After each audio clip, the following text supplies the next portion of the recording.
नमस्कार मंडळी, जय महाराष्ट्र आणि जय सहकार। आज 1 मे आपल्या महाराष्ट्राच्या अस्तित्वाचा अभिमानाचा दिवस आणि त्याबरोबरच कामगार दिन, म्हणजेच मेहनती श्रमशील घटकांचा सन्मान करणारा हा दिवस। आजचं हे औचित्य आमच्यासाठी खास आहे, कारण आम्ही सुरू करत आहोत सहकार कनेक्ट, एक असं चॅनेल जो सहकार, समाज आणि जनतेमध्ये संवाद घडवणारा मंच ठरणार। सहकार म्हणजे केवळ संस्था नाही, सहकार म्हणजे विचार, ती मूल्य आहेत आणि सर्वसामान्यांच्या प्रगतीचा तो मार्ग आहे। आपल्या महाराष्ट्राने सरकारला एक आंदोलन म्हणून उभं केलंय। दुधाचा महासागर, साखर कारखाने, पतसंस्था, सहकारी गृहनिर्माण संस्था या सगळ्या रचना केवळ शेतीसाठी नव्हे तर श्रमिकांचा, मध्यमवर्गीयांचा, समाजाच्या सर्व स्तरांचा आत्मविश्वास उभारणाऱ्या संस्था ठरली। मित्रांनो, आपल्याला माहित आहे का, हे 2025 वर्ष जागतिक सहकार वर्ष म्हणून साजरे होत आहे। ही एक मोठी संधी आहे आपला भारतीय, विशेषतः मराठी सहकार या जगापुढे मांडण्याची। म्हणून आजपासून आपण सुरू करतोय एका नव्या प्रवासाला, संवादाचा, समजूतदारपणाचा, प्रश्न विचारण्याचा आणि उत्तर शोधण्याचाही सुद्धा। पण हे चॅनल फक्त माझं नाहीये, हे आपल्या सर्वांचं आहे। प्रत्येक गृहनिर्माण संस्थेचा सदस्य, प्रत्येक कामगार, शेतकरी, गृहिणी, उद्योजक आणि तरुण सुद्धा आपली मते, प्रश्न, अनुभव हेच या मंचाचं बळ ठरणार। म्हणून या पहिल्या भागात तुमचं फक्त स्वागतच नव्हे तर सहभागाचं आमंत्रण आहे। एकटा विरंगुळा नाही, सहकार म्हणजे एकत्र असलेला हा किल्ला। चला तर आजपासून आपण सहकाराच्या प्रवासाला सुरुवात करूया, सहकार कनेक्टच्या माध्यमातून। धन्यवाद। नमस्कार। आज 1 मे म्हणजे महाराष्ट्र दिन। सहकार कनेक्ट ह्या आपल्या चॅनेलला आजपासून सुरुवात होते। पण पहिला विषय सहकारामध्ये कोणता घ्यावा हा विषय आमच्या समोर बराचसा आला। त्यानंतर विचार केला की मुंबई सारख्या गजबजलेल्या शहरामध्ये सगळ्यात मोठा विषय असतो तो म्हणजे हाऊसिंग सोसायटी। त्याचबरोबर हाऊसिंग सोसायटी फक्त मुंबई, नवी मुंबई, ठाणे आणि पुण्यात एवढ्यापर्यंत नाही, आता पूर्ण महाराष्ट्र राज्यापर्यंत पसरलेला आहे की हाऊसिंग क्षेत्रामधला हा महत्वाचा विषय। यामध्ये बऱ्याचशा प्रश्नांची उत्तर आणि समज गैरसमज सतत होत असतात। पण कुठेतरी हे माध्यम असावं का, तर आमच्या एका टीमनं आम्ही विचार केला की हो, कुठेतरी माध्यम असावं प्रश्न आणि उत्तरांची। तुमच्याकडे प्रश्न असतीलच, उत्तर आमचे तज्ञ देतीलच आणि त्या तज्ञांच्या माध्यमातून पूर्ण आमचे एपिसोड हा पहिला आहे। आणि पहिल्या एपिसोडला सुरुवात करतोय विषयाला की हाऊसिंग सोसायटी कशी चालते, काय करते आणि त्याच्यात असलेले नियम, अटी काय असतात हे आपल्याला समजून घेण्यासाठी आज आपल्याला मान्यवर लाभलेले आहेत, ते म्हणजे एच.बी. फाळके। नमस्कार। एच.बी. फाळके सर हे सातारा जिल्ह्यातील कोरेगाव तालुक्यातून आलेत। गेली 35 वर्ष शिक्षणामधला म्हणजे या सहकारातला त्यांचा दांडगा अनुभव। त्यांचा दांडगा अनुभव तुम्हाला ऐकायला आवडेलच। मी त्यांना काही प्रश्न विचारण्याच, जी प्रश्न ही तुमच्या मनात सतत असतील पण त्यांची उत्तरं त्यांच्याकडे आहेतच। पाहूया आजच्या याच्यामध्ये सर, मी तुम्हाला आमंत्रित करतोय। नमस्कार सर। की आजचा हा विषय जो आहे आपलं चॅनल आहे सहकार कनेक्ट, याच्यामध्ये विषय आम्ही तुमच्या समोर घेतोय की पहिला विषय म्हणजे पहिला मी तुम्हाला विषय देतो किंवा एक क्वेश्चन विचारतो, मुळात सहकारी हाऊसिंग सोसायटी मुळात आहे तरी काय? सहकारी हाऊसिंग सोसायटी तत्पूर्वी माझा थोडासा परिचय करून देत असताना माझं नाव एच.बी. फाळके, मी सातारा जिल्हा, तालुका कोरेगाव या ठिकाणी मुंबई शहरामध्ये आलो। आणि मुंबई शहरामध्ये आल्यानंतर मला ज्या व्यक्तीने मुंबई शहरामध्ये आणले ते माझे चुलते बाबूराव फाळके, आणि मुंबई शहरामध्ये आल्यानंतर गिरणी कामगार नेते कैलासवासी मनोहर मामा फाळके आणि कैलासवासी जनार्दन निकम यांच्या माध्यमातून मी खऱ्या अर्थानं सहकार चळवळीमध्ये आलो। आणि सहकार चळवळीमध्ये येत असताना मी ज्या क्षेत्रामध्ये काम करतोय ते क्षेत्र सहकार क्षेत्र, आणि ह्या सहकार क्षेत्रामध्ये खऱ्या अर्थाने महाराष्ट्र राज्य सहकारी संघामध्ये शिक्षण प्रशिक्षण विभागामध्ये मुंबई शहरामध्ये मला त्या ठिकाणी सहकार परिषद केंद्र या ठिकाणी मी नोकरीला माझी सुरुवात केली. आणि सुरुवात करत असतानाच आपण हा जो चॅनल जो तयार केलेला आहे सहकार कनेक्ट, मी पहिल्यांदा 1 मे दिवस आहे, ह्या 1 मे दिवशी मी आपलं तुमचं हार्दिक तुमच्या टीमचं आणि व्यक्तिशः पुंडलिक लोकरे साहेब, सावंत साहेब आणि माने साहेब व त्यांचे सर्व सहकार्याचं मी पहिल्यांदा हार्दिक अभिनंदन करतो. एक चांगला विचार तुम्ही या माध्यमातून आणलेला आहे. मुळात लोकरे साहेब, तुम्ही जे महाराष्ट्राची सहकार पंढरी आहे त्या कोल्हापूर जिल्ह्यातून आलात आणि मुंबई शहर हे भारताची आर्थिक राजधानी, ह्या आर्थिक राजधानीमध्ये तुम्ही सक्षमपणानं काम करताय आणि सहकार एकमेकास सहाय्य करू अवघे धुऱ्या सुपंत, समान आर्थिक गोष्टी साध्य करण्यासाठी स्वेच्छेनं एकत्र आलेली चळवळ, त्यामध्ये तुम्ही एक मुंबई शहरामध्ये एक चांगला उपक्रम राबवतायत, त्याबद्दल मनपूर्वक तुमचं महाराष्ट्र राज्य सहकारी संघ, सहकार प्रशिक्षण केंद्र, व्यक्तिशः माझ्या कुटुंबात तुमचं मनपूर्वक हार्दिक अभिनंदन. खूप एक चांगला उपक्रम तुम्ही राबवलेला आहात आणि सहकार आहे, आणि सहकार हा सर्वसामान्यासाठी आहे. खऱ्या अर्थानं आपण जर पाहिलं तर सहकार चळवळ जर जगाचा जर आपण विचार केला तर जगामध्ये 1844 मध्ये इंग्लंडमध्ये ही पहिली सहकार चळवळ, 28 विणकरांनी पहिली ग्राहक सहकारी संस्था त्या ठिकाणी निर्माण केली. आणि योगायोगाने प्रत्येक व्यक्तीला कुठेतरी सामावून घेऊन त्याचा चांगला विकास करण्याच्या दृष्टिकोनातून भारतामध्ये सुद्धा ही संकल्पना आणि भारतातला जो पहिला सहकारी कायदा आहे हा 1904 मध्ये खऱ्या अर्थाने शेतकी सहकारी संस्था ह्या भारताचा पहिला सहकारी चळवळ ही 1904 पासून ची निर्मिती झाली आणि त्या अनुषंगाने वेगवेगळे टप्पे त्या ठिकाणी पडत गेले. आणि अशा पद्धतीने आपण मुंबई शहरामध्ये एक चांगला उपक्रम ह्या सहकार चळवळीतून राबवतात, त्याबद्दल पुन्हा एकदा आपलं अभिनंदन करतो. आणि अभिनंदन करत असताना ही सहकार चळवळ निश्चित स्वरूपात तुम्ही पुढे न्याल ही अपेक्षा व्यक्त करतो. सर बरोबर. सहकार कनेक्ट आम्ही का, कारण सहकार कनेक्ट मधला सगळ्यात मोठा होता हाऊसिंग सोसायटीचा. मुंबई पुण्यामध्ये खूप टोलेजंग इमारती उभारत आहेत. मुळात हाऊसिंग सोसायटीमध्ये सगळेजण येतात, पण हाऊसिंग सोसायटी चालवायची कशी होतं. मुळात हाऊसिंग सोसायटी म्हणजे काय आणि का ठेवलेलं, असं का तयार केले असेल? आता जर सर आपण पाहायला गेलं, मी पहिला कायदा सहकारी सांगितला आणि महाराष्ट्रामध्ये ही जी सहकार चळवळ उभी राहिलेली आहे ती महाराष्ट्र राज्य सहकारी संघाच्या अंतर्गत 13 जुलै 1918 पासून हा संघाची निर्मिती झाली आणि वेगवेगळ्या प्रकारच्या सहकारी संस्था महाराष्ट्रामध्ये वेगवेगळ्या प्रकारच्या सहकारी संस्थेची निर्मिती झाली. आणि ही निर्मिती होत असताना मनुष्याच्या जीवनामध्ये 3 गोष्टीची अत्यंत आवश्यकता आहे. अन्न, वस्त्र आणि निवारा. अन्न मिळू शकतं, निवारा मिळू शकतो, अन्न वस्त्र मिळू शकतं, पण निवाराची फार अडचण आहे मुंबई शहरामध्ये. आणि निश्चित स्वरूपात मुंबई शहरामध्ये अनेक गृहनिर्माण सहकारी संस्था या ठिकाणी स्थापन झालेली आहे. गृहनिर्माण सहकारी संस्था स्थापन होत असताना महाराष्ट्राचा जर आपण विचार केला, आज 1 मे आहे आणि 1 मे हे महाराष्ट्राचे शहर कैलासवासी यशवंतरावजी चव्हाण साहेब हिने हा क्लश आणला आणि त्याने एक दूरदृष्टिकोन ठेवला. जर माझा महाराष्ट्र सक्षम करायचा असेल, मुंबई शहर माझं सक्षम करायचं असेल, तर आमच्याकडे या ठिकाणी सहकार चळवळ सक्षम असणं आवश्यक आहे. आणि 1 मे रोजी खऱ्या अर्थाने महाराष्ट्रामध्ये सहकाराची मुहूर्तमेढ रवली गेली. आणि तो जो कायदा आहे हा महाराष्ट्र सहकारी संस्था अधिनियम 1960, नियम 1961 आणि 26 जानेवारी पासून हा कायदा अंमलात गेला. यशवंतराव चव्हाणांच्या नंतर सहकार चळवळ वाढवली, रुजवली.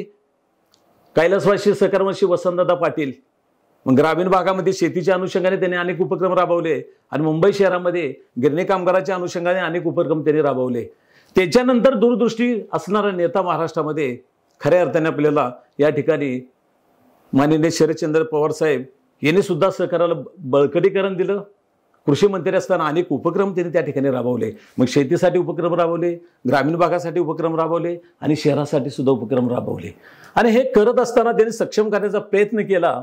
आणि प्रयत्न करत असताना आज मुंबई शहरामध्ये जर आपण पाहिलं तर मुंबई शहर ही भारताची आर्थिक राजधानी मी पहिल्यांदा सांगितलं. आणि या मुंबई शहरामध्ये अनेक प्रकारच्या सहकारी संस्था निर्माण झालेल्या आहेत. विशेषतः प्रत्येक जिल्ह्याला जिल्हा बँक आहे, स्टेटला राज्य सहकारी बँक आहे आणि मुंबई शहरामध्ये मुंबई जिल्हा मध्यवर्ती सहकारी बँक सुद्धा सक्षमपणाने काम करत आहे. आणि ह्या दूरदृष्टिकोनातून मुंबईतील गृहनिर्माण चळवळ सक्षम करण्यासाठी आत्ताचे प्रभावी मुख्यमंत्री, खऱ्या अर्थाने आपण जर पाहतो युवकांचे स्थान माननीय देवेंद्रजी फडणवीस साहेब यांनी एक दूरदृष्टिकोन ठेवला. जर मुंबई शहर किंवा महाराष्ट्रामध्ये जर माझा सहकार सक्षम करायचा असेल तर संस्कारमय सहकारी कार्यकर्ते याच्यामध्ये येणं आवश्यक आहे. आणि अनेक कार्यकर्ते तुमच्यासारखे या ठिकाणी जोडले गेले आणि तुम्ही सुद्धा हा चॅनल या ठिकाणी तयार केलेला आहे. निश्चित स्वरूपात त्याचा उपयोग ह्या गृहनिर्माण सहकारी संस्थेला होईल असं मला वाटतं. हो, त्यात मुंबईमध्ये बऱ्याच सहकारामध्ये सगळ्यात महत्वाचं हाऊसिंग सोसायटीला भरपूर विषय असतात. तर सहकार कनेक्टचा आपण एक विषय करतोय की सहकारामध्ये सगळे पार्ट येतात. या पार्टला आपण तर घेणारच आहोत, पण सगळ्यात महत्वाचा आपण जो विषय घेतला आजचा जो आहे तो हाऊसिंगशी कनेक्टेड कुठले कुठले विषय असू शकतात. हाऊसिंग मुळात सोसायटी स्थापन 50 लोक जर झाले तर हाऊसिंग मध्ये सोसायटी स्थापन करताना कुठली काळजी घ्यावी आणि का करावी आणि सोसायटी म्हणजे काय. आता बघा, तुम्ही 50 लोकांची पण आवश्यकता नाही. तुमची 10 लोक जरी असतील तरी आपली गृहनिर्माण सहकारी संस्था होती. म्हणजे 10 लोक, 10 जरी लोक असते तरी गृहनिर्माण सहकारी संस्था होते. आणि मुंबई शहरामध्ये मग तुमचे म्हाडाचे असू द्यात, SRAचे असू द्यात, किंवा प्रायव्हेट लँड असू द्यात, प्रायव्हेट बिल्डर असू द्यात, किंवा एखाद्या चॅरिटेबलची जागा असू द्यात, ज्यावेळेस त्या ठिकाणी घरकुल तयार केलं जातं मग ते चालवायचं कोणी, त्याचा बाकीच्या गोष्टी कोण चालवायच्या. त्यामुळे आपल्या ह्या गृहनिर्माण सहकारी संस्था हे महाराष्ट्र सहकारी संस्था अधिनियम 1960च्या कायद्याच्या अंतर्गत रजिस्ट्रेशन झालेले आहे आणि त्या पद्धतीने त्या ठिकाणी काम करतात. त्यांना पदाधिकारी निवडावे लागतात. तो रजिस्ट्रेशन झाल्यानंतर बघा, एक गृहनिर्माण सहकारी संस्था किंवा सहकार कायद्यामध्ये कायदा एक आहे, महाराष्ट्र सहकारी संस्था अधिनियम 1960चा कायदा एक आहे, पण त्याच्या अंतर्गत अनेक प्रकारच्या सहकारी संस्था आहेत. म्हणजे अनेक प्रकारच्या सहकारी संस्थेमध्ये आमची गृहनिर्माण सहकारी संस्था ही कनेक्टेड कायद्यालाच आहे. महाराष्ट्र सहकारी संस्था अधिनियम 1960च्या कायद्याला कनेक्टेड आहे. मग ती संस्था चालवत असताना किंवा कुठल्याही प्रकारची संस्था चालवत असताना त्याच्यामध्ये प्रत्येकाला त्या ठिकाणी मराठीमध्ये उपयुक्ती दिलेले आहेत, इंग्लिशमध्ये आपण त्याला बायलॉज म्हणतो, त्या पद्धतीने आपण त्या ठिकाणी काम करत असतो. आणि रजिस्ट्रेशन करत असताना मुंबई शहरामध्ये तसं पाहायला गेलं तर प्रत्येक वार्डला जिल्हा उपनिबंधक त्या ठिकाणी आहे. जिल्ह्याचे जिल्हा उपनिबंधक आहेत. असे 4 जिल्हा उपनिबंधक मुंबई शहरामध्ये आहेत. मग तुम्हाला कुठल्या वार्डमध्ये संस्था स्थापन करायची, आपल्या BMCच्या वार्डप्रमाणे त्या वार्डमध्ये त्या संस्था रजिस्ट्रेशन होत असतात. गृहनिर्माण सहकारी संस्था, गृहनिर्माण सहकारी संस्थेचा उद्देश हा असा आहे की सर्वसामान्य लोकांना घरं त्या ठिकाणी मिळावीत, सर्वसामान्यांचं त्या ठिकाणी राहण्याची व्यवस्था त्या ठिकाणी चांगल्या पद्धतीने व्हावी. त्यांच्या उद्देशामध्ये राहण्याची व्यवस्था, त्या ठिकाणी राहण्याच्या व्यवस्थेच्या नंतर पदाधिकारी, संचालक आणि बाकीची टीम त्या ठिकाणी त्या संस्थेचं कामकाज करत असते. हा बायलॉज जो प्रकार जो आहे ना सर, बायलॉज हा कळत नाही बऱ्याच लोकांना. म्हणजे तो एका पुस्तकात लिहिला गेलाय पण समोरच येत नाही, कारण बायलॉजच कळत नाही. तर हा बायलॉज कसा हँडल केला जातो, कसा त्याला जगावा लागतो, तर हे हाऊसिंग सोसायटीच्या तुम्ही ज्या पदाधिकारी असतात किंवा त्यांचे मेंबर्स यांना तुम्ही काय संदेश द्याल, म्हणजे काय सांगाल याबद्दल. आता गृहनिर्माण सहकारी संस्थेमध्ये काम करत असताना पदाधिकारी आणि संचालक ह्या 2 बाजू आहेत आणि सभासद. आमच्या कायद्यामध्ये काही तरतुदी केलेल्या आहेत आणि कायद्यामध्ये तरतुदी करत असताना त्या तरतुदी आमच्या बायलॉजमध्ये आहेत कायद्याप्रमाणे. आणि बायलॉजमध्ये आम्हाला जी नियमावली सांगितलेली आहे त्या नियमावलीप्रमाणे आम्हाला त्या ठिकाणी कामकाज करावं लागतं. की सर्वसाधारण बायलॉजमध्ये तुम्हाला अध्यक्षांचं नेमकं काम काय तुमच्या बायलॉजमध्ये, आपण बरेचसेच पदाधिकारी बायलॉज कधी वाचत नाही. सेक्रेटरीचं नेमकं त्या ठिकाणी कामकाज काय आहे, त्याच्यानंतर खजिनदार म्हणून त्या ठिकाणी कशा पद्धतीने कामकाज करू शकता ती संस्था चालवण्याच्या अनुषंगाने, रजिस्ट्रारचे त्याच्यामध्ये काय अधिकार आहेत, हे सगळं आमच्या बायलॉजमध्ये दिलेलं आहे. बायलॉजमध्ये मी आता हा विषय आलाच आहे, तर अध्यक्ष, सेक्रेटरी, खजिनदार त्यांच्या म्हणजे त्यांच्या ह्याच्यानुसार, त्यांच्या क्वालिटीनुसार त्यांनी ते काम करायला पाहिजे किंवा त्यांनी पद जर घेतात तर त्याला त्याचा न्याय देता आला पाहिजे. तर अध्यक्ष कसा असावा, सेक्रेटरी कसा असावा, खजिनदार कसा असावा आणि त्याची नेमणूक कशी करावी ह्याच्यावर तुम्ही थोडक्यात मांडा. आता ह्याच्यामध्ये बघा 2 बाजू ह्याच्यामध्ये आहेत. सभासदांच्या मधून सभासदांनी तुमच्यावर विश्वास ठेवलेला आहे. आता मी थोडक्यात सांगतो की सभासदांच्या अनुषंगाने आमच्या बायलॉजमध्ये 22 ते 35 मध्ये कायद्यामध्ये सभासदांचे हक्क, कर्तव्य, जबाबदारीले ते त्या ठिकाणी पार पाडत असतात. आणि संचालकांच्या अनुषंगाने आम्हाला कलम 73 कलमानुसार समिती आणि तिचे अधिकार त्याच्यामध्ये दिलेले, त्यांनी त्याचं त्या ठिकाणी कामकाज करणं आवश्यक आहे. अध्यक्ष म्हणून काम करत असताना मुळात अध्यक्षाला बायलॉज त्या ठिकाणी पूर्ण समजणं आवश्यक आहे. माझं वर्ष 1 एप्रिल ते 31 मार्च ते त्या ठिकाणी समजणं आवश्यक आहे. आणि त्याच्यानंतर माझ्या मीटिंग ही सर्वसाधारण कायद्याने किती मीटिंग आहेत किंवा त्या मला त्या ठिकाणी माहिती असणं आवश्यक आहे. हे अध्यक्ष आणि पदाधिकारी ह्या सर्व गोष्टी त्यांना त्या ठिकाणी माहिती असणं आवश्यक आहे. अध्यक्ष म्हणून काम करत असताना सर्व समावेश सगळ्यांना बरोबर घेऊन जाऊन, सगळ्यांना विश्वासात घेऊन त्या ठिकाणी अध्यक्षानं काम करणं गरजेचं आहे. की मनमानी करून त्या ठिकाणी चालणार नाही. कायद्यामध्ये नेमकं काय दिलेलं आहे माझ्या बायोलॉजमध्ये काय दिलेलं आहे हे अध्यक्षानं पाहणं गरजेचं आहे आणि सर्वांना विश्वासात घेऊन त्या ठिकाणी अध्यक्षाचा रोल आहे सगळ्यांना सांभाळून घेणं आवश्यक आहे. आणि सेक्रेटरीचा काय रोल असला पाहिजे? सेक्रेटरी म्हटल्यानंतर त्याला पूर्ण पत्रव्यवहार, सेक्रेटरी म्हटल्यानंतर त्यांना पूर्ण पत्रव्यवहार करणं पाहणं गरजेचं आहे. काय काय असतं पत्रव्यवहार? तुमच्या तिकडे सभासदाच्या अनुषंगाने पत्रव्यवहार असतील, मीटिंग असेल तर त्या अनुषंगाने पत्रव्यवहार असेल, वार्षिक सर्वसाधारण सभासद त्या अनुषंगाने पत्रव्यवहार असेल, रजिस्ट्रारच्या अनुषंगाने रजिस्ट्रारचे पत्रव्यवहार असेल, काही अडचणी आल्या तर बीएमसीचे असतो, काही अडचणी आल्या तर सहकार खात्याचे असतो. हा जो असणारा पत्रव्यवहार आहे हा सेक्रेटरी त्या ठिकाणी पाहणं आवश्यक आहे. सेक्रेटरी म्हणून त्याने मिनिट्स त्या ठिकाणी व्यवस्थित येणं आवश्यक आहे. सेक्रेटरी म्हणून त्याला वेळची वेळ महिन्याला मिटिंग त्या ठिकाणी होणं अत्यंत आवश्यक आहे. ह्या गोष्टी सेक्रेटरीने त्या ठिकाणी पाळणं गरजेचं आहे आणि त्या आपण फॉलोअप करत नाही, त्यामुळे बऱ्याचशाच अडचणी त्या ठिकाणी निर्माण होतात.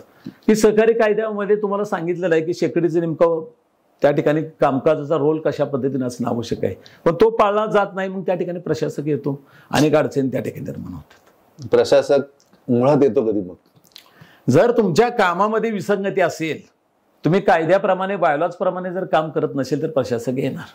जर सभासदांना कंप्लेंट करावी लागते की डायरेक्ट येतात? म्हणजे कसं समजतं त्यांना? नाही, त्याच्यामध्ये कंप्लेंट होतात. अच्छा. आणि कंप्लेंट झाल्यानंतर तो एक भाग झाला, कंप्लेंट होतात, सभासद कंप्लेंट करतात की सभासद त्या ठिकाणी कंप्लेंट करत असताना समजा पदाधिकारी व्यवस्थित काम करत नाही, संचालक व्यवस्थित काम करत नाहीत, अशा अनेक तक्रारी जातात. दुसरी बाजू त्याच्यामध्ये की रजिस्ट्रारकडे जर तुम्ही कुठलाच पत्रव्यवहार केला नाही, तुमची वार्षिक सर्वसाधारण सभा झाल्यानंतर, तुमचं ऑडिट झाल्यानंतर रिपोर्ट दिले नाहीत आणि ज्यावेळेस असे रिपोर्ट येत नाही तेव्हा रजिस्ट्रारच्या लक्षात येतं, सहकार खात्याच्या लक्षात येतं आणि त्यावेळेस ते नोटीस पाठवतात, बाबा तुमचं काहीच वार्षिक सर्वसाधारण सभा नाही, बाकीचं तुम्ही कुठलाही व्यवहार केलेला नाही, तर तुमच्या प्रशासक का नेमू नये किंवा 78 तुमच्यावर काय करू नये, ह्या कायद्याच्या तरतुदी ते करतात त्या ठिकाणी.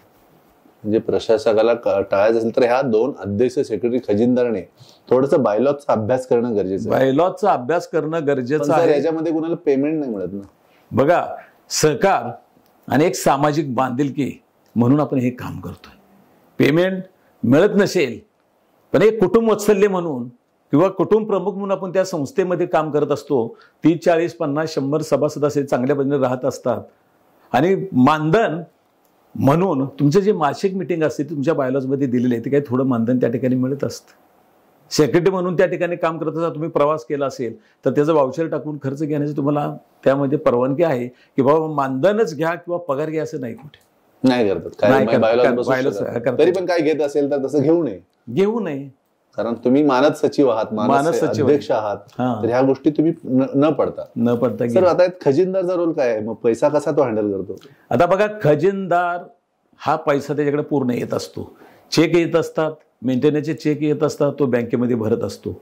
नेमकं माझ्या तरतुदी कशा पद्धतीने आहेत की सर्वसाधारण खोली ट्रान्सफर होत असेल गृहनिर्माण सहकारी संस्थेची तर माझ्या बायोलॉजमध्ये किती तरतूद दिलेली, ट्रान्सफर फी किती घ्यायची त्याच्यात, हे खजिनदाराला त्या ठिकाणी माहिती असणं आवश्यक आहे. सर्वसाधारण आपण 25,000 रुपये त्या ठिकाणी ट्रान्सफर फी घेतो. म्हणजे मुंबई शहरामध्ये असेल तर पुणे शहरामध्ये तेच घेतली जाते, नगरपालिकेला किती घेतली जाते, ग्रामपंचायतीला किती घेतली, ह्या तरतुदी बायोलॉजमध्ये दिलेल्या आहेत.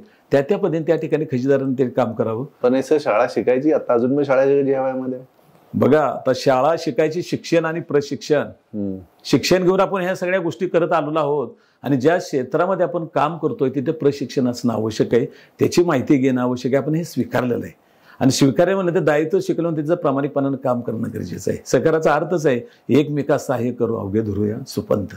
म्हणजे आता सोसायटीच्या एका लॉ मध्ये असं मी ऐकलंय की त्याचं एज्युकेशन सेस पण तुम्ही घेऊन तुम्ही एखादी ट्रेनिंग पण करू शकतो, दिलं नाही कायद्यामध्ये, तरी पण नाही जात. आता बघा, आता तुम्ही हा विषय काढला, 97 अमेंडमेंट होण्याच्या अगोदर पर मेंबर पर इयर 3 रुपीज होतं. ओके. आणि आता तुमचे 97 अमेंडमेंट झाल्यानंतर जे मी आता पहिल्यांदा 22 ते 35 कलम तुम्हाला सांगितली, सेक्शन सांगितले की त्याच्यामध्ये 24 क आणि 24 अ दिलेलं आहे की 24 अ मध्ये तुम्हाला संचालक पदाधिकारी कंपल्सरी प्रशिक्षण दिलेलं आहे आणि 24 क मध्ये सभासदांना प्रशिक्षण दिलेलं आहे. आणि ही तरतूद तुम्ही 10 रुपये प्रमाण गरजेचं आहे आणि ही तरतूद केल्यानंतर त्याला आता नवीन जीएसटी लागली असून 18% जीएसटी पण घेणं गरजेचं आहे. पण शिक्षण फक्त कमिटी मेंबरने घ्यावं की सभासदांनी? नाही, कमिटी मेंबर सुद्धा आणि सभासद दोघांना. सभासद बोलेल मी कशाला, मी तर पदाधिकारी नाही. बघा, सभासद जर नसतील म्हणत असतील तरी आपल्याला त्यासाठी 97 अमेंडमेंट झालेले आणि त्याच्यामध्ये कंपल्सरी केलेले की तुम्हाला सभासदांना प्रशिक्षण असणं गरजेचं आहे. कंपल्सरी केलेलं आहे. म्हणजे तुम्हाला कायद्यानं बंधनकारक करावं लागलं त्याच्यामध्ये. आतापर्यंत आम्ही घेत नव्हतो. बघा आता एक उदाहरण देत असताना थोडासा विनोदाचा भाग असेल, आपण आपल्या कुटुंबामध्ये मुलांना शिक्षणासाठी आपल्या कायद्यात कुठं आहे का? आपण मुलांना पाहिजे इतका खर्च करतोय, पाहिजे इतकं डोनेशन देतो, कारण माझा मुलगा सक्षम व्हावा, सुशिक्षित व्हावा, दूरदृष्टीने तो व्यावसायिक व्हावा, हे आपली कल्पना असते. मग ज्या संस्थेमध्ये जे सभासद आहेत, जे संचालक आहेत, त्यांना कंपल्सरी करावं लागलं कायद्याने हे करा, आणि त्या पद्धतीने तुम्हाला हे करणं गरजेचं आहे. तर तुम्ही वेळेत पण करणं गरजेचं आहे. एवढं सगळं पाळायचं, ऑफिस सांभाळायचं, घर सांभाळायचं, बिझनेस सांभाळायचं, एवढं सगळं करायचं आणि हे पद घ्यायचं म्हणजे खूप अवघड नाही. आणि अवघड जरी असेल तरी स्वीकारले आपण 5 वर्ष तरी व्यवस्थित करणं गरजेचं आहे. 5 वर्ष करणं. बघा आपल्या मुख्यमंत्र्यांची एक संकल्पना आहे देवेंद्र फडणवीस साहेबांची, की सहकार चळवळीमध्ये संस्कारमय सहकारी कार्यकर्ते येणं गरजेचं आहे. हा जर हाऊसिंग सोसायटी म्हटल्यानंतर सगळे ज्येष्ठ नागरिकच फक्त येतात, तरुण मंडळी येत नाहीत. त्या तरुण मंडळीला सुद्धा तुम्ही त्या ठिकाणी येणं अपेक्षित आहे, की ज्या 24 तास माझा परिवार त्या कुटुंबामध्ये राहतोय, त्या सोसायटीमध्ये राहतोय, त्या गृहनिर्माण सहकारी संस्थेमध्ये राहतोय, तर त्याची सुद्धा देखभाल करण्यासाठी माझी तरुण मंडळीने पण पुढाकार घेणं गरजेचं आहे. मग तुम्ही आता बोललात अध्यक्ष सेक्रेटरी तर झाले तुम्ही, 50च्या वर बऱ्यापैकी लोक असतात सेक्रेटरी चेअरमॅन, त्यांना काका मामाने नावाने बघतात की त्यांच्याकडे बघून जातात की नाही माहित नाही. पण नव्या पिढीने ह्याच्याकडे कशा नजरेने बघावं आणि त्या अध्यक्ष सेक्रेटरीने आपल्या नव्या पिढीकडे कसं सोपवावं, जेणेकरून त्याचं चुकीचं मंडळ होऊ नये उद्या? नाही, चुकीचं मंडळ होणार नाही. आपल्याला काही कायद्यामध्ये तरतूद आहेत. आता बघा 154 ब मध्ये ह्या पूर्ण क्लॉट टाकलेला आहे.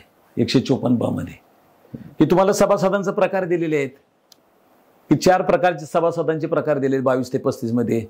एक क्रियाशील सभासद दिलेला आहे, दुसरा नाममात्र सभासद दिलेला आहे, तिसरा सहयोगी सभासद दिलेला आहे, आणि चौथा सहानुभूती दर्शक सभासद दिलेला. पुन्हा एकदा सांगायला प्रेक्षकांना हे 4 जे प्रकार जे पुन्हा एकदा सांगा सर. 4 प्रकार आपल्या कायद्यानं आहेत. पहिला दिलेला आहे क्रियाशील सभासद. म्हणजे काय? त्याला सगळे अधिकार आहेत. ओके. वोटिंगचे अधिकार आहेत, त्या ठिकाणी खोलीत म्हणजे तो मेन मालक असतो त्याला बाकीचे सगळे अधिकार दिले आहेत. वार्षिक मिटिंगचे अधिकार दिलेले आहेत. बाकीचं जनरल बॉडीच्या व्यतिरिक्त प्रश्न विचारायचे अधिकार दिलेले आहेत. तो मालक म्हणून त्या ठिकाणी असतो, क्रियाशील आहे तो. क्रियाशील. दुसरा नाममात्र सभासद आपण करून घेतो, बाबा माझ्या व्यतिरिक्त बाबा हा काम पाहिजे, त्यासाठी आपण दिलेले असतं, काम पाहू शकतो. मालकी हक्क नाही त्याला त्याच्यामध्ये. त्याला अधिकार अजून काय असू शकतो? अधिकार म्हणजे मिटिंगला बसू शकतो, बाकीच्या गोष्टी तुमचं मिटिंग असेल, वार्षिक सर्वसाधारण सभासद जर दिला अधिकार तर नॉमिनी म्हणून त्याच्यामध्ये दिलो त्याला ते अधिकार दिले. त्याला प्रश्न विचारायचा अधिकार आहेत का? प्रश्न विचारायचा पण अधिकार जर मेन क्रियाशील सभासद त्याला जर अधिकार दिले नवीन नियमानुसार तो प्रश्न पण विचारू शकतो. आता नवीन याच्याप्रमाणे तिसरा जो दिलेला आहे सहयोगी सभासद, मग तुम्हाला हे कायद्याच्या नाममात्र सभासदाला बाकीच्या नॉमिनी म्हणून दिलेलं आहे, पण सहयोगी सभासद दिले त्याला पूर्ण अधिकार दिलेले आहेत. असोसिएट मेंबर सहयोगी सभासद सगळे अधिकार दिले, पूर्ण अधिकार, फक्त त्याला रूम विकता येत नाही, बाकी सगळे अधिकार दिलेले आहेत. म्हणजे काय दिले सर? मग सहयोगी सभासद झाला तर त्याला 10A फॉर्म 10A फॉर्म म्हणजे 10A फॉर्म भरून घ्यायचा, आणि ओरिजिनल सभासदांनी सगळे त्याला ते अधिकार द्यायचे. मग कुठले अधिकार द्यायचे? वार्षिक सर्वसाधारण सभेला बसायचे अधिकार द्यायचे. बाकीचे जे ओरिजिनल मेंबरला जे अधिकार आहेत ते सर्व त्याला अधिकार येतात. तो इलेक्शनला उभं राहू शकतो, संचालक होऊ शकतो, पदाधिकारी होऊ शकतो, हे सगळे अधिकार दिलेले असोसिएट मेंबरमध्ये.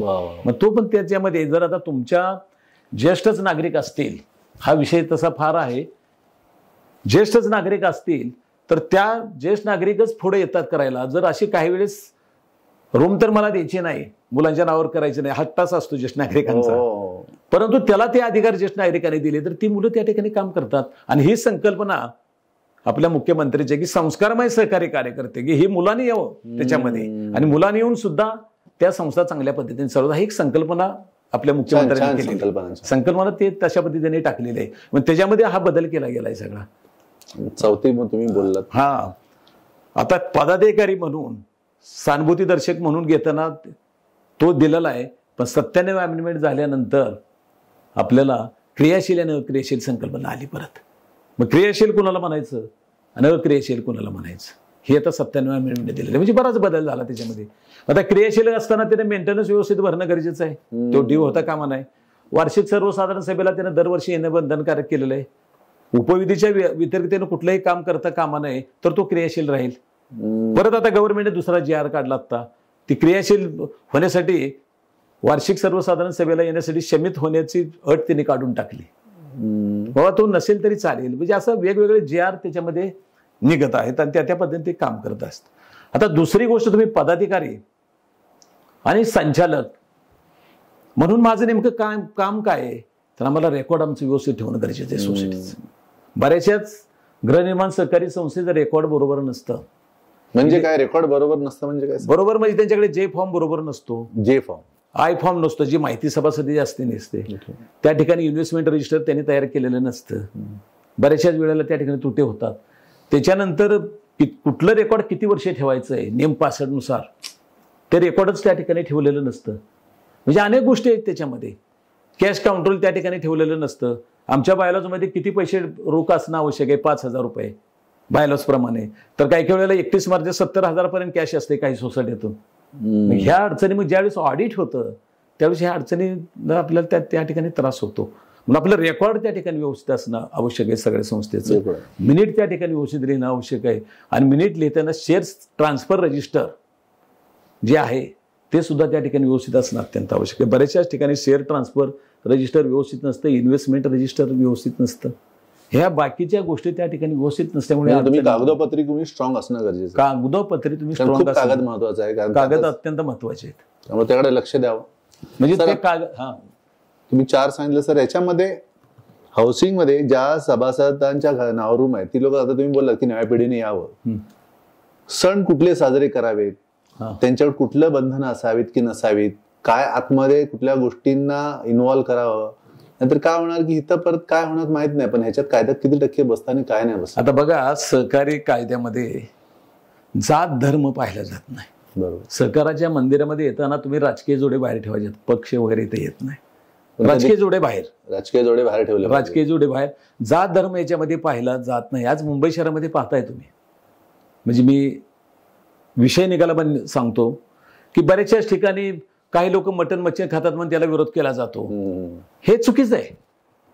आमच्या संविधानाने डॉक्टर बाबासाहेब आंबेडकरांनी सुद्धा सांगितलं की सर्वांना त्या ठिकाणी समान किंवा समान हक्क दिलेले आहेत. आमच्या कायद्यानं समान हक्क दिलेले आहेत. आणि कोणी काय घरामध्ये करायचं हा त्याचं व्यक्ती स्वातंत्र्य आहे. पण बऱ्याचशा ठिकाणी आता तसं सुरुवात झालेली मुंबई शहरामध्ये. हे सुद्धा कुठेतरी राजकर्त्यांनी लक्षात घेऊन बंद करणं गरजेचं आहे. बंद करणं म्हणजे आता तो विषय वेगळा असेल, पण हे होणं अपेक्षित नाही.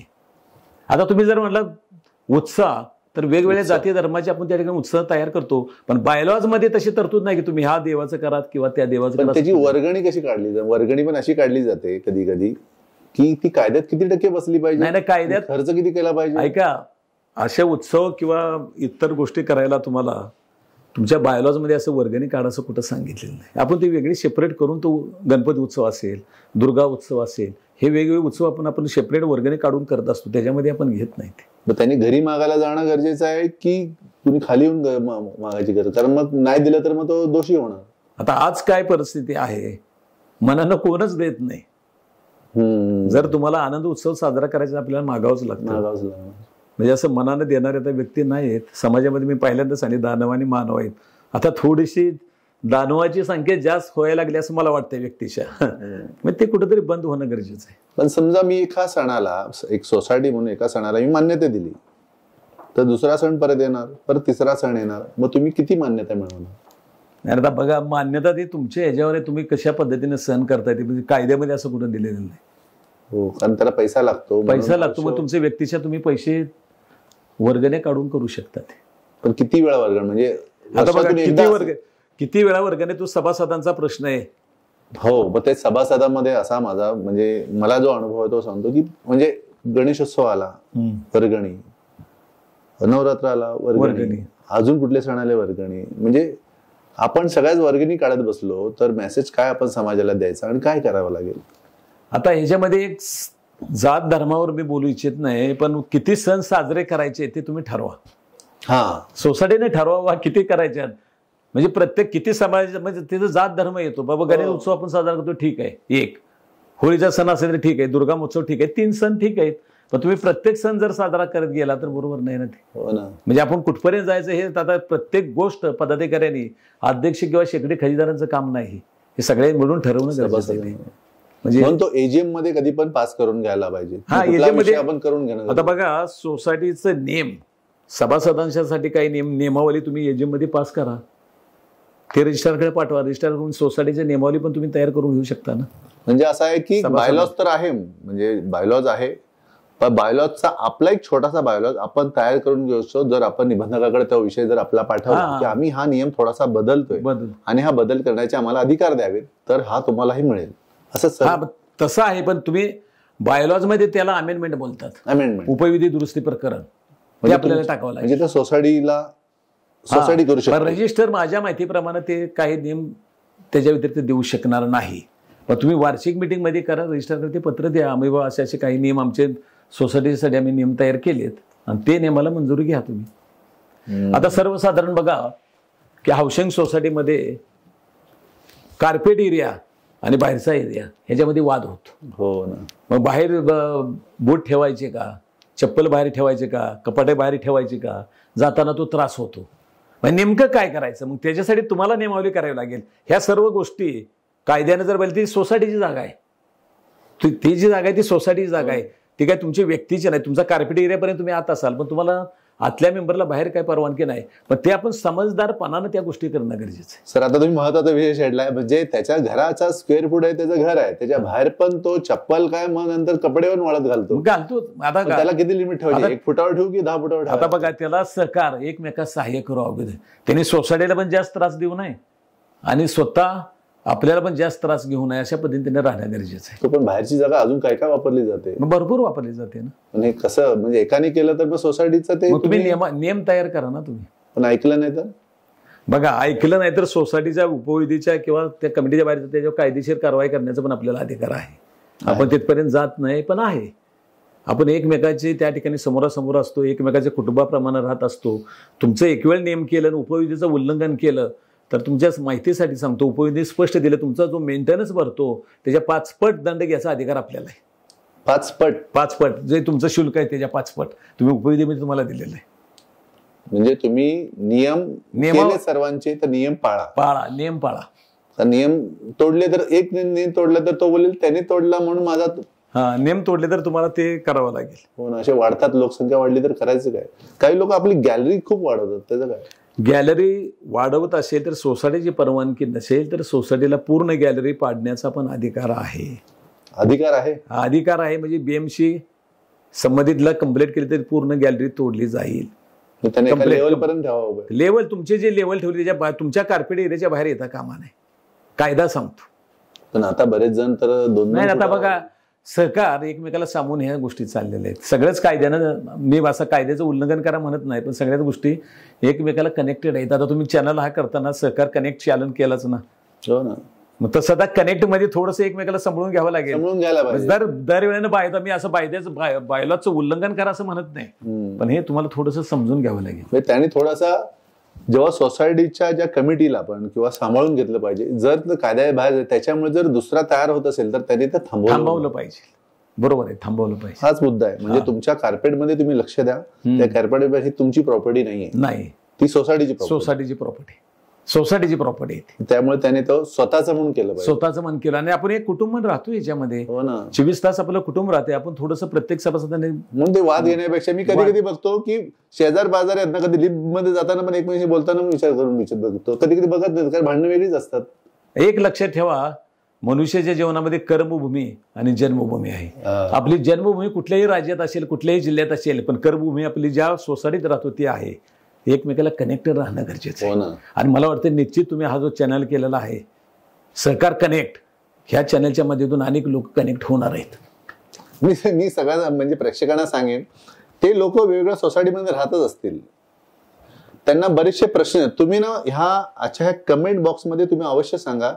तुम्हाला कुठल्या विषयाशी ऐकायला आवडेल, आपण त्याच्यावर पण एक पॉडकास्ट करू, एक चॅनलमध्ये माध्यमातून काहीतरी गोष्ट करू, जेणेकरून तुम्हाला तुमची उत्तरं तुम्ही पुस्तकात न वाचता आमच्या चॅनलच्या मधून तुमच्यावर पोहोचवण्याचा आम्ही जास्तीत जास्त प्रयत्न करू.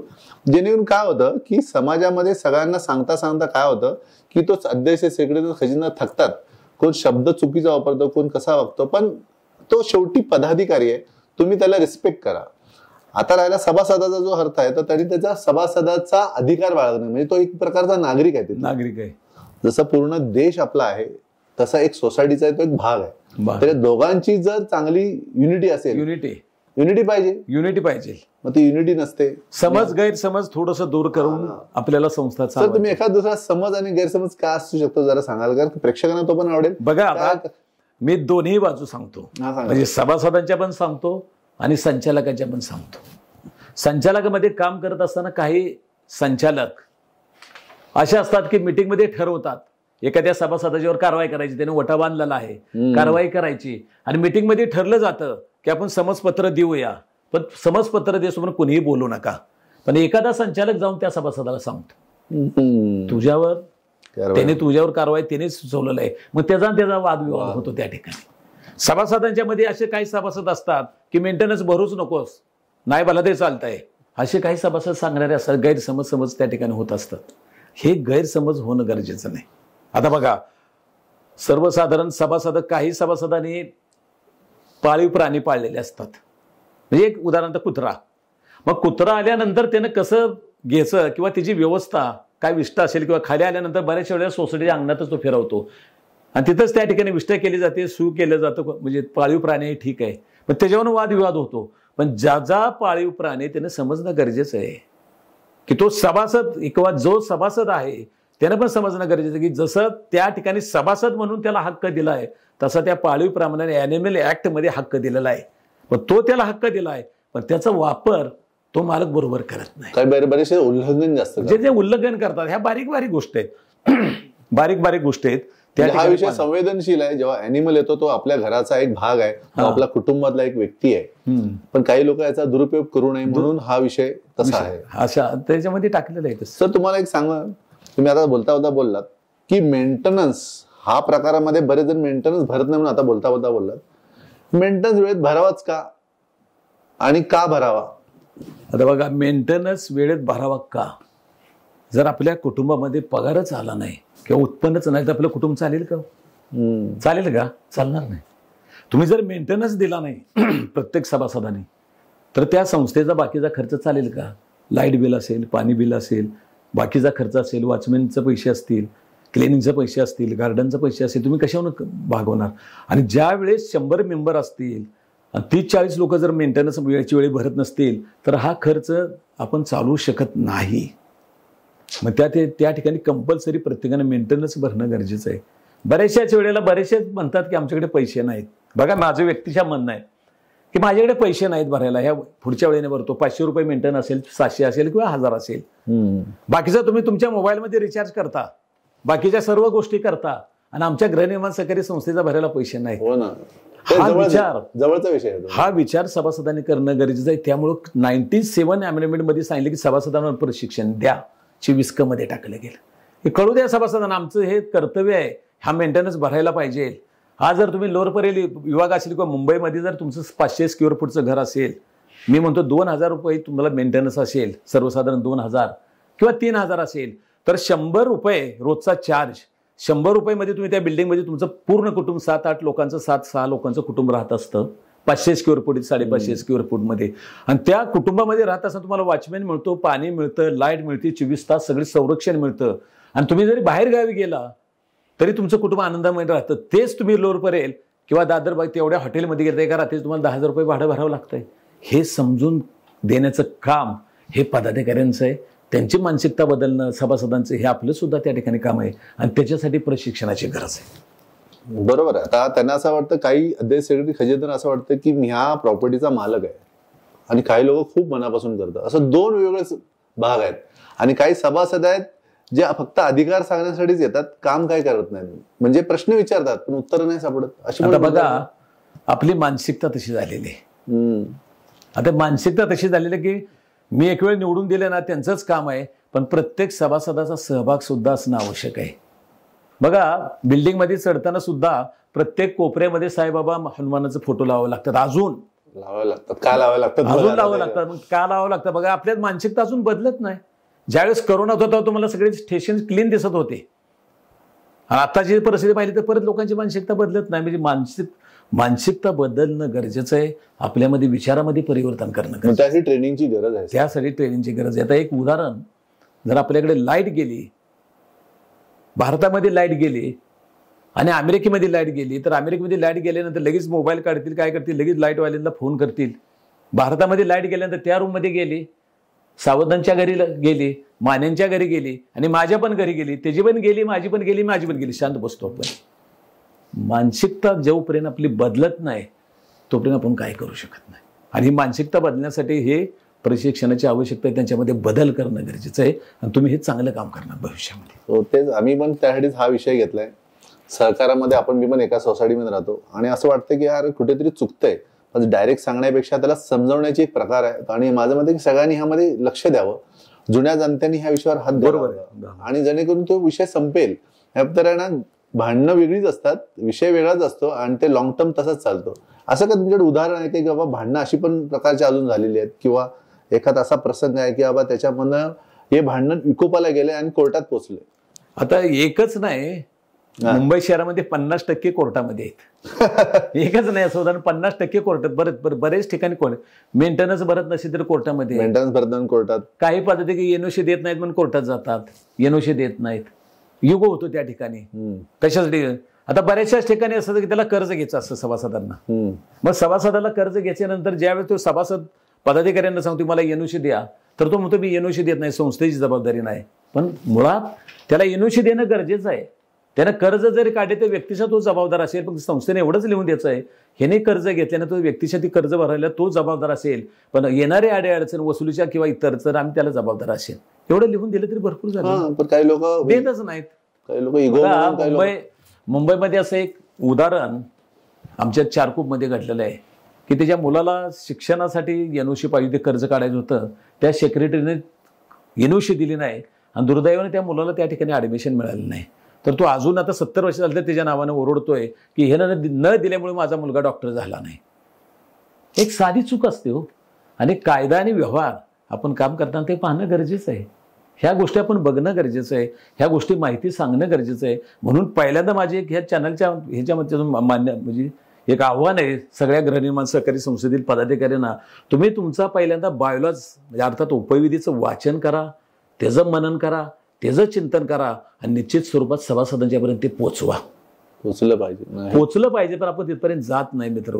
मेंटेनन्स जर भरत नसेल तर कायद्यामध्ये तरतुदी आहेत. तुम्हाला आमचं जे 168 कलम 110 नियम दिले त्याची तरतुदी दिलेल्या आहेत की तुम्ही जर 101 करून त्याच्याकडून पैसे वसूल करू शकता, 101 करून तुमचा एसआरओ स्वतःचा तुम्ही त्या ठिकाणी तयार करू शकता, विशेष वसुली अधिकारी किंवा फेडरेशनच्या माध्यमातून. किती दिवसाची प्रक्रिया असू शकते? त्याने मेंटेनन्स दिला नाही तर लेटर कसे ड्राफ्ट करायला पाहिजेत? आता त्याच्यामध्ये बाबा 1 महिना 2 महिने 3 महिने तुम्ही जे ठरवल्या पद्धतीने. आता बघा LIC जर असेल आपण काढलेली, आपण कर्ज घेतलेलं असतं का? असं लिहिलंय का LIC दुसऱ्या दिवशी तुम्हाला नोटीस येतं का नाही? मला सांगा की तुम्हाला या महिन्यात हप्ता भरावा लागेल. मी म्हणतो 1-2 महिने जरी नाही तर ठीक आहे, पण तिसऱ्या महिन्यात तरी आपल्याला नोटीस जाणं गरजेचं आहे. त्याला 2 महिने नाही भरला अडचण असेल तर एक दुसऱ्या-तिसऱ्या महिन्यात त्याला नोटीस जाणं गरजेचं आहे. जरी भरत नसेल तर 3-4 नोटीस जाणं गरजेचं आहे. त्याच्यानंतर एखादा नोटीस जाणं गरजेचं आहे. नोटीस कोण देणार? सोसायटी? हा, सोसायटी सेक्रेटरीला अधिकार, संचालक म्हणून आपल्याला मीटिंगमध्ये विषय घेणं आवश्यक आहे की माझ्या संस्थेमध्ये एवढ्या लोकांनी पैसे थकीतचं प्रमाण वाढलेलं आहे, एवढ्या लोकांचा मेंटेनन्स भरलेला नाही. वर्षाच्या एजीएम मध्ये करून एजीएमची आवश्यकता तुम्हाला वार्षिक मीटिंगमध्ये विषय घ्या आणि सरळ लोकांना नोटीस पाठवा. एजीएमची आवश्यकता नाही. पण नोटीस असे किती पाठवायचे सर? कमीत कमी किती पाठवायचे तुमच्यामध्ये? नाही, कमीत कमी म्हणजे किती मेंटेनन्स तुमच्यातली किती लोक? 100. त्याने 2 वर्षाचा भरला नसेल, 1 वर्षाचा भरला नसेल तर अशा वेळेला काय? आता 1 वर्षाचा जर भरला नसेल तर त्याला पहिली दुसरी नोटीस आपली गेलेली आहे, त्याला एक नोटीस 101 ची कारवाई तुमच्यावर करतोय. 101 ची कारवाई करतोय. महाराष्ट्र सहकारी संस्था अधिनियम 1960 कायद्याच्या अंतर्गत 101 करून जप्ती करून विक्री करण्याचे अधिकार एसआरओला दिलेले आहेत. फेडरेशनकडून ते त्या ठिकाणी एसआरओ मिळतात फेडरेशनकडून, किंवा तुम्हाला जर हवा असेल तर तुमचा पण एखादा एसआरओ तुम्ही तयार करू शकता. महाराष्ट्र राज्य सहकारी संघाकडून तुम्ही जर 3 दिवसाचं ट्रेनिंग घेतलं विशेष वसुली विक्री अधिकारी किंवा विक्री अधिकाऱ्यांचं, तर त्यामार्फत तुमचा एसआरओ तयार करू शकता. संबंधित वार्डमध्ये त्या ठिकाणी वसुली दाखला रजिस्ट्रारकडून पास करून त्या ठिकाणी वसुली 156 अधिकारी एसआरओला घेऊन जप्ती करून विक्री करण्याचा अधिकार तुम्हाला दिलेला आहे. म्हणजे मेंटेनन्स हा जरा अत्यंत महत्वाचा आहे. आता बघा, एक 2-3 महिन्यापूर्वी कल्याणमध्ये म्हणजे आपण म्हणतो मनुष्याला अन्न वस्त्र निवारा या 3 गोष्टीची आवश्यकता आहे. त्या कल्याणमध्ये पाणी पूर्ण बंद केलं, न्यायालयाने रिझल्ट दिला, त्याचं पाण्याची लाईन बंद केली की त्याच्यामध्ये रिझल्ट देत असताना सांगितलं कल्याणमध्ये की तुम्ही बाकीच्या सर्व गोष्टी करता मी आता जो उदाहरण दिलं तुम्हाला रिचार्ज मारता, तर न्यायालयाने तिथं रिझल्ट दिला की बाकीच्या सर्व गोष्टी करतात, तिचं पहिलं पाणी बंद करा, त्यानं लगेच मेंटेनन्स भरला त्या ठिकाणी. आमच्या संविधानात म्हणजे तुमच्या मध्ये पाणी कट करेपर्यंत वेळ बघू नका, कारण सेक्रेटरी चेंज वेळ येते. मी पहिल्यांदाच सांगितलं साहेब की त्याच्यामध्ये 500-2000 मेंटेनन्स म्हणजे तुम्हाला 30 दिवस राहता येतात. 100 रुपयामध्ये 500 स्क्वेअर फूट तुम्ही राहताय, 700 स्क्वेअर फूट मध्ये राहताय. ते जर तुम्ही हॉटेलमध्ये राहिला तर दिवसाला 24 तासाला तुम्हाला 10,000 रुपये द्यावे लागतात. त्याचं गणितच नाही करत, फक्त गणित सभासदांनी गणित करणं गरजेचं आहे त्याच्यामध्ये. सर खूपच चांगलं, आपण एका लेवलला चालू की हे विषय असे येतात तर हा मेंटेनन्स झाला. पदाधिकारी निवड प्रक्रिया कशी असावी? आता बघा, पदाधिकारी निवड प्रक्रिया 2013च्या अगोदर आपण मनमानी आपण करत होतो. 2013च्या अगोदर. मग 97 अमेंडमेंट झाल्यानंतर त्या ठिकाणी आपल्या महाराष्ट्रामध्ये की प्राधिकरण आपल्याला तयार केले पुण्यात या ठिकाणी.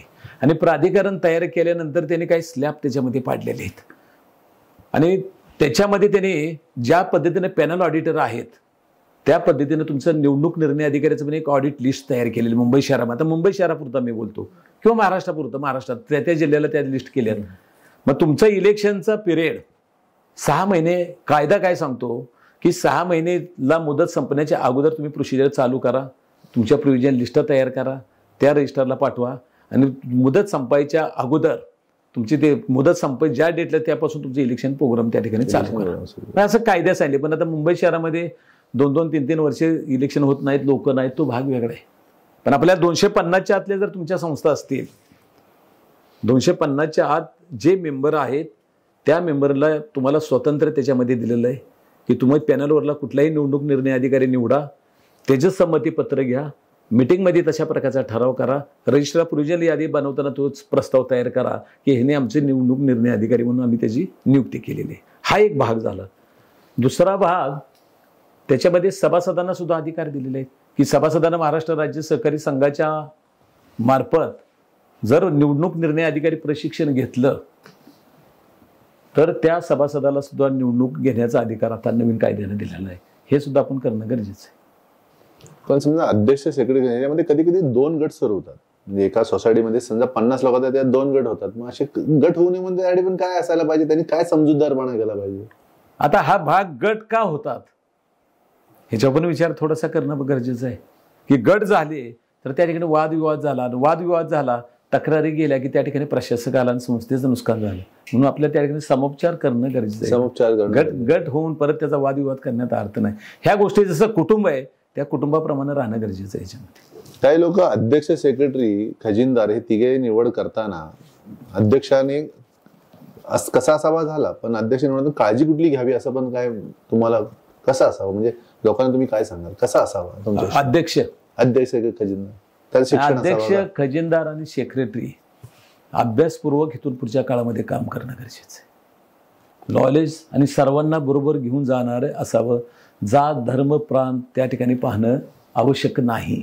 अशा प्रकारचं त्यांनी उपविधेचं उल्लंघन होता कामा नये, कायद्याला धरून त्यांनी काम करणं गरजेचं आहे. आणि काम करत असताना त्या वादविवाद कधी होता कामा नये ह्या दक्षता त्या ठिकाणी घेणं आवश्यक आहे अध्यक्ष. आणि आम्हाला तशा तरतुदी बायलॉजमध्ये दिलेले आहेत. म्हणजे तिघांनी महत्वाचा रोल आहे की तिकडचे ते कुटुंब प्रमुख आहेत, कुटुंब प्रमुख म्हणून राहणं गरजेचं त्यांनी गरजेचं आहे, जेणेकरून त्या 50 लोकांना त्यांच्या अनुभवातून किंवा त्यांच्या ज्ञानातून समजवता आलं पाहिजे, जेणेकरून पुढे वाद तंटामुक्त असावा.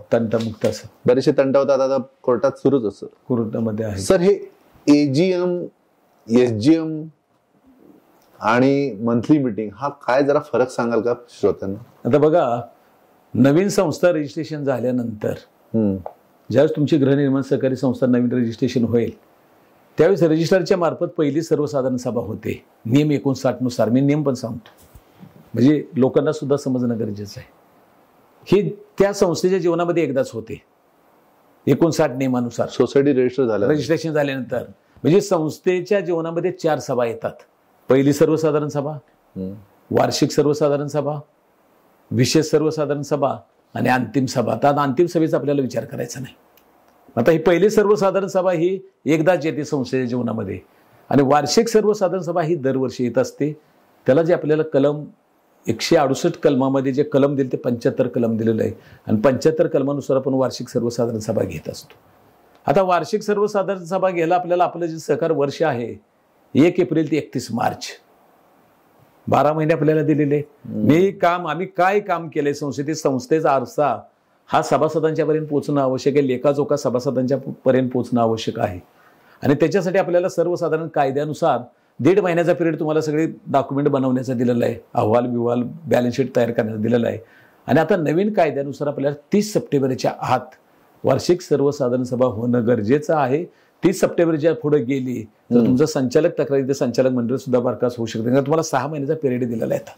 पहिले 14 ऑगस्ट होतं, पण आता 30 सप्टेंबर आपल्याला त्या ठिकाणी दिले. दीड महिना वाढवूनच दिलंय. 1.5 महिना वाढवून दिलेला आहे. त्याकडे लक्ष दिलं पाहिजे सगळ्या संस्थांनी. आता वार्षिक सर्वसाधारण सभेचे नोटीस हे 14 दिवस अगोदर जाणं गरजेचं आहे. तुम्ही मंथली मिटिंग का घ्यायला लागते? मंथली मिटिंग म्हणजे आम्ही जे महिन्यामध्ये आमचं जे कामकाज होतं की सर्वसाधारण मेंटेनन्स किती आला आहे, मेंटेनन्स किती याचा आहे, संस्थेच्या अडचणी काय आहेत, बाकीच्या एनओसीच्या संदर्भात नेमक्या कुठल्या अडचणी आहेत का, बीएमसीच्या अनुषंगाने त्या ठिकाणी काय आलेलं आहे का, जर म्हाडाचा रूम असतील तर म्हाडाच्या अनुषंगाने काय आपल्याला पत्रव्यवहार आलेले आहेत का, आणि आपण कशा पद्धतीने काम करणं आवश्यक आहे तो एक लेखाजोखा घेण्यासाठी मंथली मिटिंग घेणं हे गरजेचं आहे. म्हणजे पडताळून पाहणं. तुम्हाला जर संस्था चालवायची म्हणलं तर ते माहिती तर असणं एकत्र येणं गरजेचं आहे. एजीएम काय असतं? एजीएम मध्येच वार्षिक सर्वसाधारण सभा ती घ्यावीच लागते कंपल्सरी. ती नाही घेतली तर तुम्ही म्हणता बरखास्त. तुम्हाला पूर्ण वर्ष तुम्हाला दिलेलं आहे, 6 महिन्याच्या आत घेणं गरजेचंच आहे. एसजीएम काय प्रकार आहे? एसजीएम विशेष सर्वसाधारण सभा ती कलम 76 नुसार घेतली जाते. ती अशी का घ्यावी? आता तुम्हाला जर एखादा निर्णय घ्यायचा असेल की फॉर एक्झाम्पल की सर्वसाधारण तुम्हाला बिल्डिंग मध्ये काम करायचं आहे, एक मोडतोड झालेली आहे, पूर्ण बराच खर्च आहे, आणि ते काम करायचं असेल किंवा जर करायचं असेल तर तुम्हाला वार्षिक सर्वसाधारण सभाची जर मिटिंग गेला तुम्हाला अजून 6 महिने अवकाश आहे, आणि ते जर लवकर काम करायचं तर सर्व सभासदांना विशेष सर्वसाधारण सभा बोलवून त्याच्यामध्ये निर्णय घेऊन एखादं महत्वाचं काम त्याच्यामध्ये आपल्याला करता येतं. बायलॉज मध्ये तुम्हाला काही सुधारणा करायची असेल, अमेंडमेंट करायची असेल तर अमेंडमेंट बाबा ऑक्टोबर पासून तुम्हाला ठरलंय की आपली अमेंडमेंट करायची आहे, आता एजीएम येणार 30 सप्टेंबरला, तर 12 महिने 11 महिने थांबण्याचा अर्थ नाही. त्यावेळेस विशेष सर्वसाधारण सभा घेऊन त्याच्यामध्ये आपल्याला अमेंडमेंट करता येते. विशेष सर्वसाधारण वर्षातून किती वेळा घेऊ शकतो? नाही, तसं काही नाही. तुम्हाला ज्या संस्थेला आवश्यक असणाऱ्या गोष्टी जर करायच्या असतील तर तुम्ही 4 काय 5 काय 3 काय 2 पण घेऊ शकता. म्हणजे तुम्हाला एखादा मोठा निर्णय घ्यायचा असेल, जो कायद्याच्या भाषेमध्ये तुम्हाला एखादा सांगायचा असेल तर तुम्हाला एजीएम घेणं गरजेचं आहे, कारण त्यात खर्च तुम्हाला तुम्ही सांगितलं की जर सप्टेंबरला एंड असेल तर 1 वर्ष राहण्यापेक्षा एजीएम घेऊन तो विषय संपवू. विषय संपवू. आता तुम्ही बघा मुंबई शहरामध्ये रिडेव्हलपमेंट चाललेलं आहे. रिडेव्हलपमेंटला पण बऱ्याचशाच वेळेला त्या ठिकाणी विशेष सर्वसाधारण सभा घेतल्या जातात आणि त्याच्यामध्ये सगळे निर्णय घेतले जातात.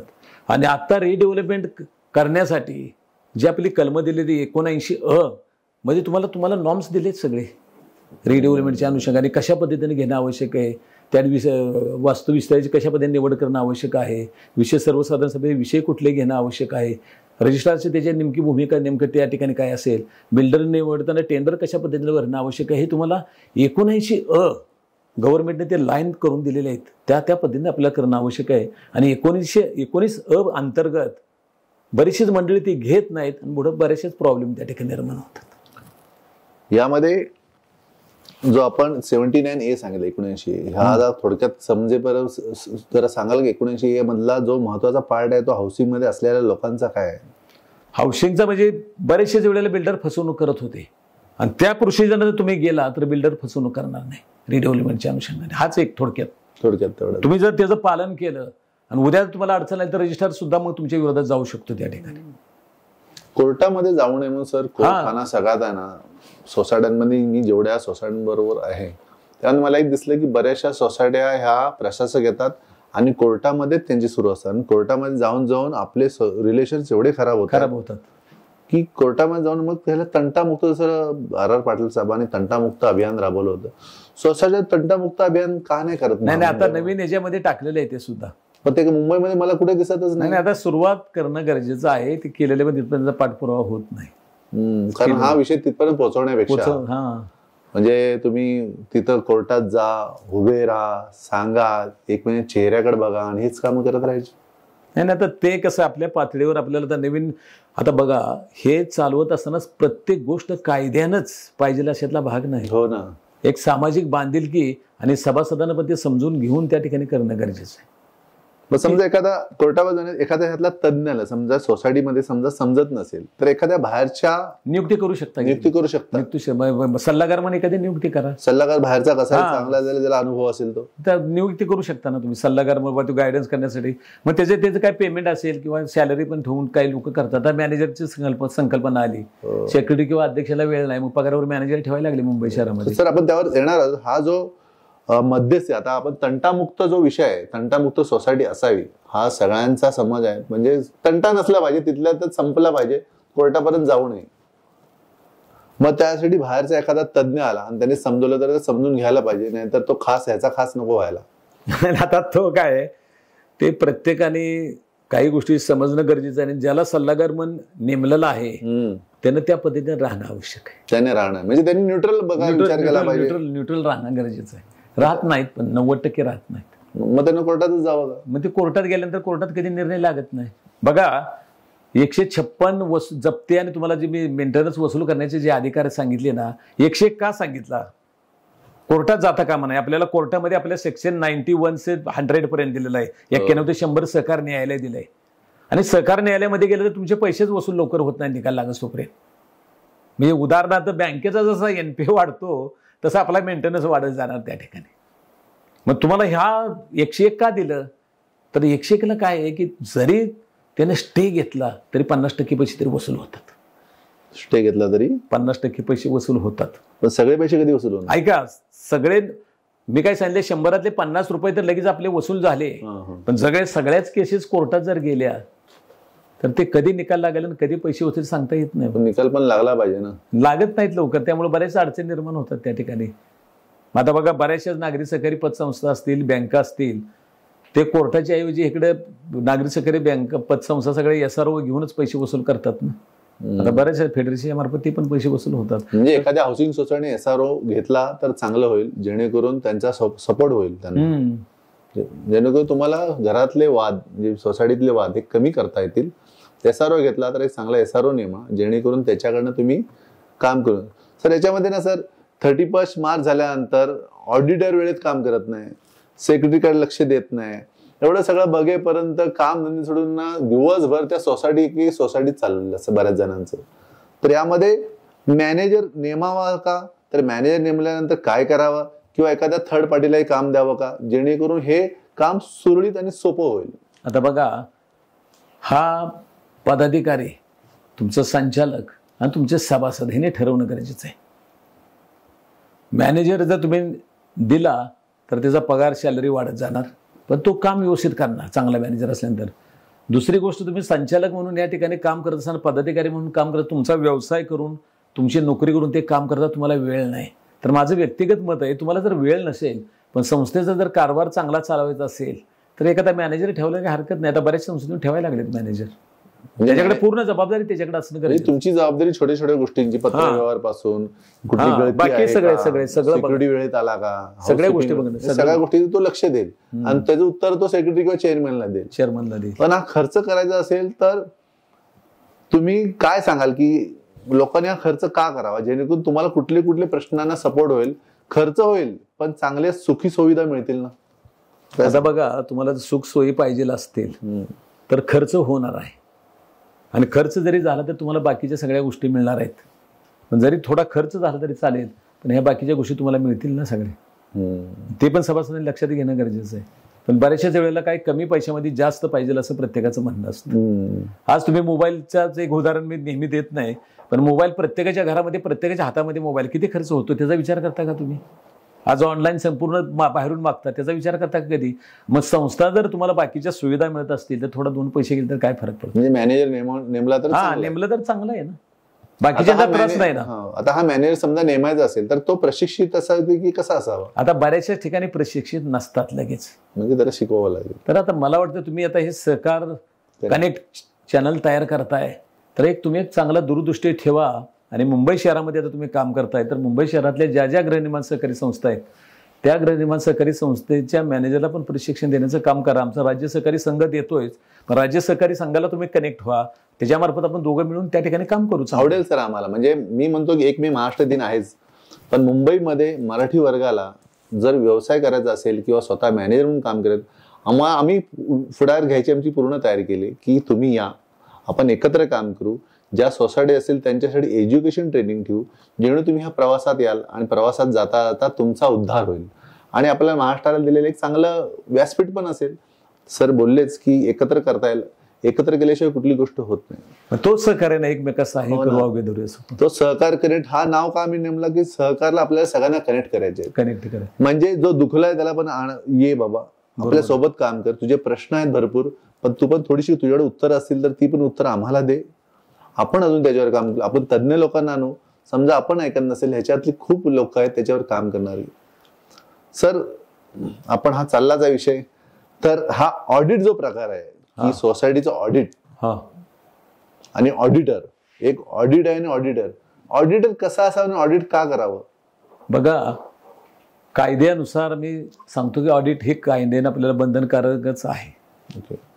ऑडिटरच्या मध्ये शासनाकडे लोक नाहीत ऑडिट करण्यासाठी. आता त्याची सुद्धा जशी निवडणूक निर्णय अधिकाऱ्याची लिस्ट आहे ऑडिट, तशी ऑडिटरची सुद्धा लिस्ट तयार केलेली आहे.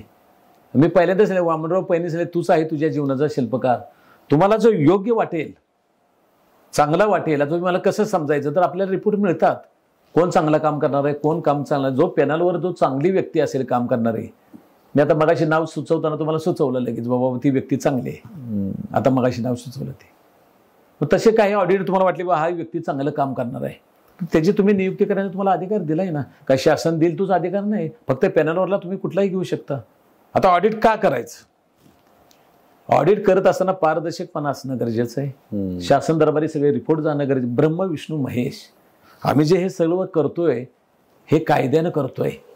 महाराष्ट्र सहकारी संस्था अधिनियम 1960चा कायदा आहे आणि हे सगळे अधिकार बघण्याचे तपासण्याचे अधिकार हे सहकार खात्याला दिलेले आहेत.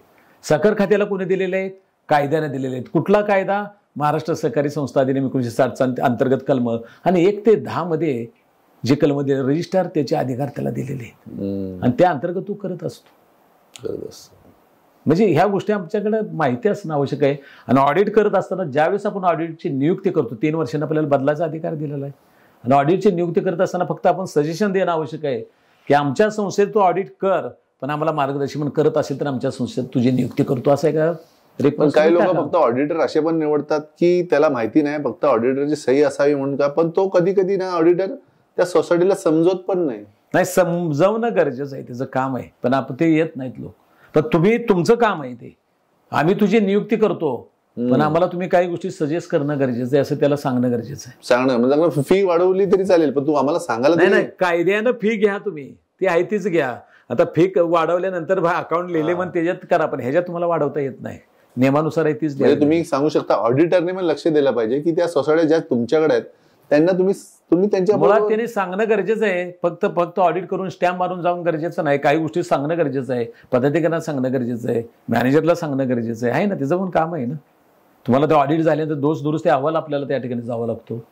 सर मुंबईमध्ये हाऊसिंग सोसायट्या जवळजवळ लाखाच्या वर आहेत, सगळ्यांचे जे मेंटेनन्स येतं त्या बँकांमध्ये असतात, पण काही सहकारी बँका आहेत, काही पतपेढ्या आहेत काही ठिकाणी आहेत, पण काही लोकांना वाटतं की इथे नाही पाहिजे, त्यामुळे तो गैरसमज आहे का, किंवा ह्या बँकेतच पाहिजे त्या बँकेत पाहिजे, एजीएम मध्ये हे पास केल्यानंतर पण तरी पण प्रश्न तसेच राहतात.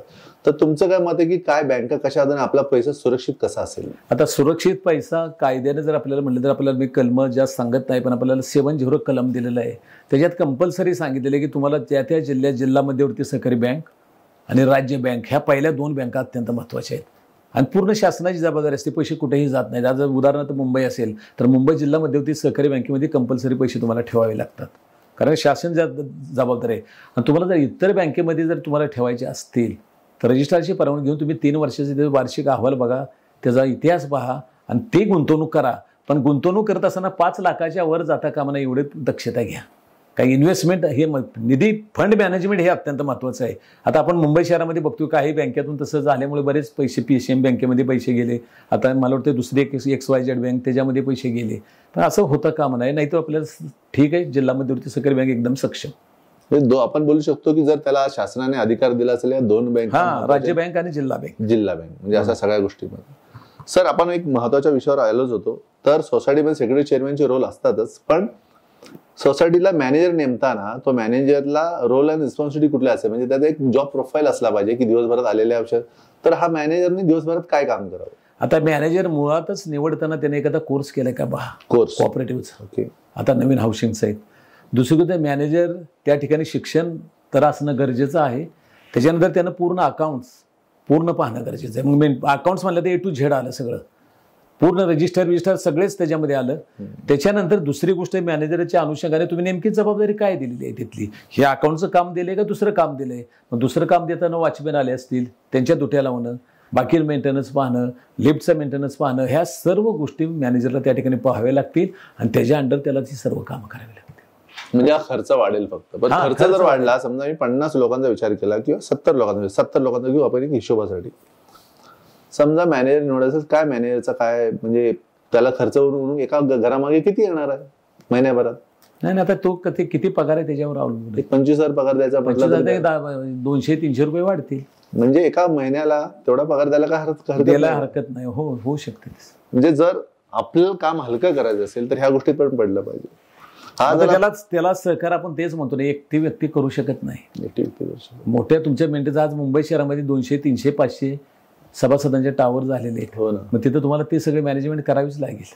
जिथे 100च्या वर जातात तिथे सोसायटीत मॅनेजर येतोच, पण 50. बघा, ह्या तुमच्या सहकार कनेक्ट चॅनलच्या माध्यमातून तुम्ही ज्यावेळेस गृहनिर्माण सहकारी संस्थेमध्ये पोहोचाल त्यावेळेस सर्वसामान्य सुशिक्षित बेरोजगारांना मोठ्या प्रमाणावर ह्याच्यात रोजगार मिळणार आहे. हे साधन तुम्ही, तोच उद्देश आहे माझा. म्हणजे आमच्या पूर्ण टीमचा असा उद्देश आहे की मुंबईभर ज्या मॅनेजरला एकत्र आणण्याची जबाबदारी आम्ही करतोय आणि हा पुढे येणं गरजेचं आहे, कारण त्याला एकाला माहिती आहे, एकाला दुसरी माहिती नाही. मग तो आपण पण त्यांच्यासाठी एज्युकेशन पण एक करू शकताय. तर तुम्ही मगाचपासून आपण ऐकतोय बराचसा, आपण तासभर आपण चर्चा करतोय. तर हाऊसिंग हा विषय मुंबई, नवी मुंबई, ठाणे, पुणे यांच्यासाठी मोठा असा अनुत्तरित प्रश्न असे असतात की करायचं काय. अनेक करत असताना गैरसमज होत असतात आणि असंच चाललंय. आम्ही ह्या पॉडकास्टच्या या चॅनलच्या माध्यमातून आम्ही बऱ्याचशा लोकांशी कनेक्ट होणार आहे. तर मी काही यादी वाचतो की ह्या लोकांनी जर आमच्यासोबत जोडलं तर आम्हाला त्यांच्यासोबत काम करायला आवडेल.